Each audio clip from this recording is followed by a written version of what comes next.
dari kelompok 12 yang terdiri dari Farezi, Siti Mutiara Utami, Muhammad Ferry, dan saya sendiri, Rafael Aprilianto, akan membawakan topik apa kesalahan umum yang sering dilakukan banyak orang secara konsisten saat pada tahap perencanaan bisnis mereka. Terima kasih dan selamat menyaksikan. Kesalahan yang sering terjadi saat membangun sebuah bisnis adalah belum adanya bisnis plan yang jelas sehingga bisnis tidak memiliki peta perjalanan yang mengarahkan pada realisasi bisnis. Bahkan bisnis plan bisa dibilang menjadi modal utama dalam menjalankan bisnis bagi para pelaku bisnis.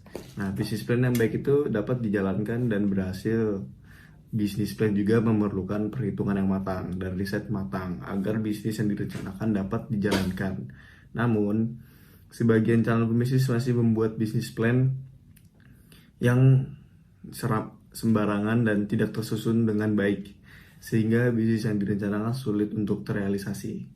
Nah, kegagalan tersebut bisa disebabkan oleh faktor-faktor berikut, kayak seperti kurangnya pemahaman tentang kondisi pasar, kurangnya pemahaman tentang pelangganan, komunikasi yang tidak efektif, dan strategi pemasaran produk yang tidak efektif. Nah, penting untuk fokus dalam memperbaiki kegagalan tersebut, mengingat banyak pihak yang terlibat, dan begitu banyak waktu dan uang yang Anda investasikan terhadap suatu produk dalam bisnis Anda. Tentunya Anda tidak ingin menghabiskan seluruh waktu dan energi untuk fokus pada pembangunan brand bisnis yang berakhir sia-sia. Banyak sekali pembisnis baru atau pembisnis muda yang gagal saat mereka berada di tahap perencanaan bisnis mereka. Hal yang membuat mereka gagal biasanya dikarenakan mereka tidak punya modal atau modal mereka kurang dan tidak cukup. Tanpa modal bisnis, mereka akan sulit berkembang, apalagi bersaing dengan yang lain atau pembisnis lain, kompetitor lain. Dan banyak juga pembisnis baru yang meremehkan pentingnya modal awal dalam memulai bisnis. Tidak hanya meremehkan, terkadang ada juga pembisnis baru yang memulai usahanya dengan cara utang kredit atau meminjam ke bank. Nah, hal tersebut biasanya akan berakhir hancur untuk memulai bisnis Anda atau para pembisnis baru. Dan yang lain adalah perencanaan yang tidak sesuai. Seringkali dilakukan pembisnis baru, yaitu yang membuat mereka gagal karena perencanaannya tidak tepat, karena ambisinya terlalu tinggi dan mereka terlalu fokus pada tujuan finansial.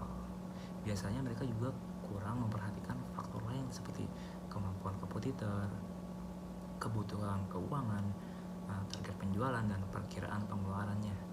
Mereka juga seringkali lupa untuk melakukan penelitian tentang pasar dan langsung memulai bisnisnya tanpa rencana yang matang, sehingga bisnis mereka dimulai terlalu terburu-buru dan kurang siap.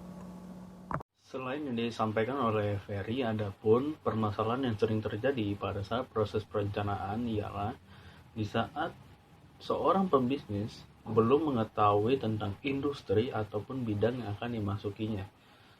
Seperti kita anggap contoh, seseorang yang ingin memulai usaha kopi. Mereka perlu mempelajari seluk-beluk tentang kopi, bagaimana cara menjalankan bisnis tersebut, dan bagaimana sistem kerja pada perusahaan tersebut, agar pada nantinya tidak akan terjadi kesalahan kerja dan mengurangi resiko kegagalan dari bisnis tersebut.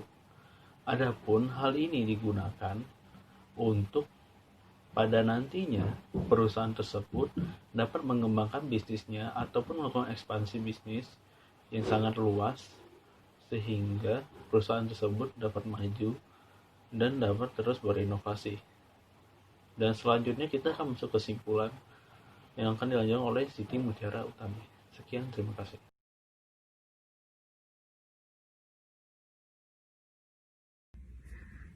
Kesimpulan dan saran dari permasalahan umum dalam perencanaan bisnis. Kita mendapatkan dua permasalahan, yang satu modal dan yang kedua adalah sasaran atau target market. Bicara modal memang menjadi faktor utama seseorang untuk memulai bisnis. Agar kita mendapatkan support modal yang lebih, kita bisa mengajak teman kita menjadi partner bisnis.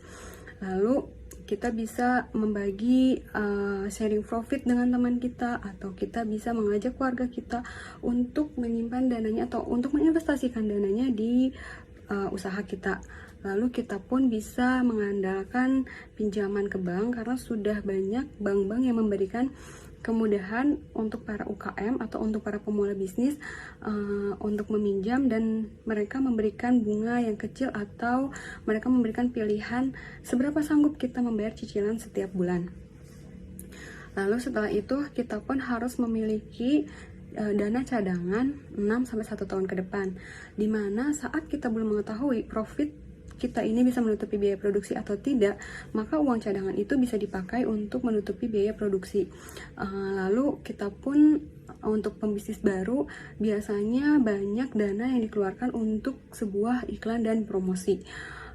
Lalu permasalahan yang kedua adalah sasaran atau target market.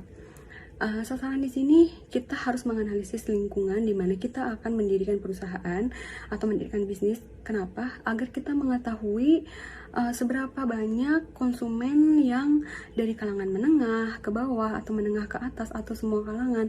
Lalu kita mengetahui bagaimana daya beli satu konsumen atau daya beli di lingkungan tersebut.